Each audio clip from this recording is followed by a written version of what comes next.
तुम अपने कमरे में जाओ, जाकर पहले अपना दिमाग ठंडा करो। जब दिमाग ठिकाने पर आ जाए उसके बाद बात करेंगे।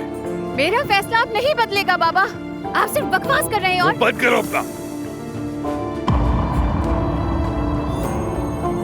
मैंने फैसला सुना दिया, तुम्हारी शादी उस घर में हरगिज नहीं होगी। मैं तुम्हें किसी दरिंदे के हवाले नहीं कर सकता। तो आपने क्यों कहा था कि वो मुझसे दोबारा मिलने आएंगे? गलती हो गई मुझसे, गलती थी वो मेरी। सुन लिया, मुझे नहीं पता था वो लोग किस कदर गंदे हैं। आप पे यकीन नहीं करना चाहिए था। गलती हो गई मुझसे।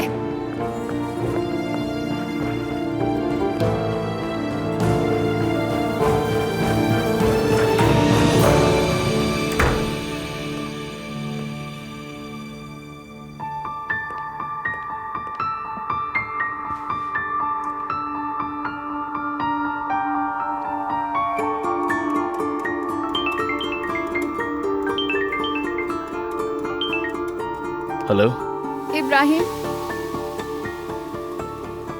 बाबा कह रहे हैं कि रिश्ता खत्म हो चुका है। अब क्या करें? उस फैमिली ने बाबा का दिमाग बदल के रख दिया है। अच्छा ठीक है, तुम रिलैक्स हो जाओ। जैसा मैंने सोचा था वैसा ही हुआ। आखिरकार कोई इंसान इतना कैसे गिर सकता है? वो बहुत बुरे लोग हैं। बहुत। मैंने तुमसे कहा था ना कि मैं उनकी बेटी को नहीं चाहता हूं। यही वजह है कि वो ये सब कर रहे हैं। मगर तुम बिल्कुल भी फिक्र मत करना, हमें कोई भी नहीं रोक सकता। मैं जानती हूँ इब्राहिम, मालूम है।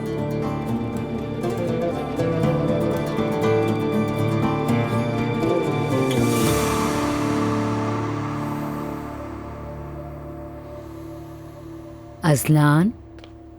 जी अम्मी।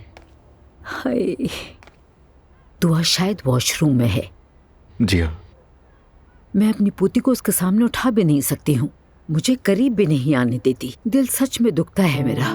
अरे आप लेना इसे। हाय हाय दादी की जान, मैं तुम पे कुर्बान जाऊं।